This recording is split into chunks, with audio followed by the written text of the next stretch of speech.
Chapter 20. It felt good to walk in the shade of two oak trees. Stanley wondered if this was how condemned man felt in his way to electric chair, appreciating all of the good things in life for the last time. They had to step around holes to get the cabin door. Stanley was surprised to see so many around the cabin. He would have expected the warden to not want the campers digging so close to our home, but several holes were right up against the cabin wall. The holes were closer together here as well, and were of different shapes and size. Mr. Sachar knocked on the door. Stanley still held the empty sack. "Yes," the warden said, opening the door. "There's been a little trouble out on the lake," Mr. Sachar said. "Caveman will tell you all about it." The warden stared at Mr. Sachar a moment, then her gaze turned towards Stanley. He felt nothing but dread now. "Come in, I suppose," said the warden. "You're letting the cold out." It was air-conditioned inside the cabin. The television was going. She picked up the remote and turned it off. She sat down a canvas chair. She was barefoot and wearing shorts. Her legs were as freckled as her face and arms. "So what is you have to tell me?" Stanley took a breath to steady himself. Well, Mr. Sachar was fling the teens. I snuck into the truck and stole his sack of sunflower seeds. "I see," she turned to Mr. Sachar. "That's why you brought him here?" "Yes, but I think he's lying. I think someone else stole the sack, and Caveman is covering up for everywhere somebody. It was 20-pound sack, and he claims to have eaten them all by himself." He took the sack from Stanley and handed it to the warden. "I see," the warden said again. "The sack wasn't full," said Stanley, "and I spilled a lot. You can check my hole." "In that room, Caveman, there is a small flower case. Will you get it for me, please?" She pointed to a door. Stanley looked at the door, then at the warden, then back at the door. He slowly walked toward it. It was a kind of dressing room with a sink and a mirror. Next to the sink, he saw the case white with pink roses. He brought it back out to the warden, and she set it on the glass coffee table in front of her. She unclapped the watch and opened the case.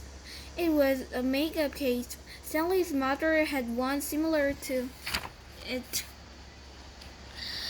She saw several bottles of nail polish remover, a couple of lipstick tubes, and other jars of powders. The warden held a small jar of dark red nail polish. "You say this, Caveman?" He nodded. "This is my special nail polish. Do you see the dark, rich color? You can't buy that in the store. I have to make it myself." Stanley had no idea why she was showing it to him. She wondered why the warden would ever have to need to wear nail polish or makeup. "Do you want to know my secret ingredient?" He raised and lowered one shoulder. The warden opened the bottle. "Rattlesnake's venom." With a small paintbrush, she began applying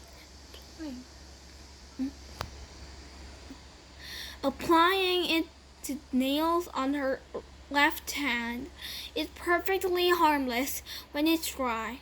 She finished her left hand. She waved it in the air for a few seconds, then began painting the nails on her right hand. "It's only toss it while it's wet." She finished painting her nails, then stood up. She reached over and touched Stanley's face with her fingers. She ran her sharp, wet nails very gently down his cheek. He felt his skin tingle. The nail on her ankle just barely touched the one behind his ear. A sharp sting of pain caused him to jump back. The warden turned to face Mr. Sir, who was sitting on the fireplace hearth. So you think he stole your sunflower seeds? No, he said he stole them, but I think it was... She stepped toward him and struck him across the face. Mr. Sir stared at her. He heard 3 long red markers sliding across the left side of his face. Stanley didn't know if the redness was caused by her nail polish or his blood.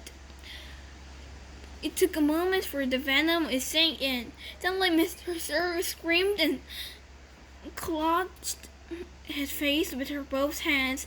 He let himself fall over, rolling off the hearth and onto the rug. The warden spoke softly. I don't especially take care of your sunflower seeds. Mr. Sir moaned.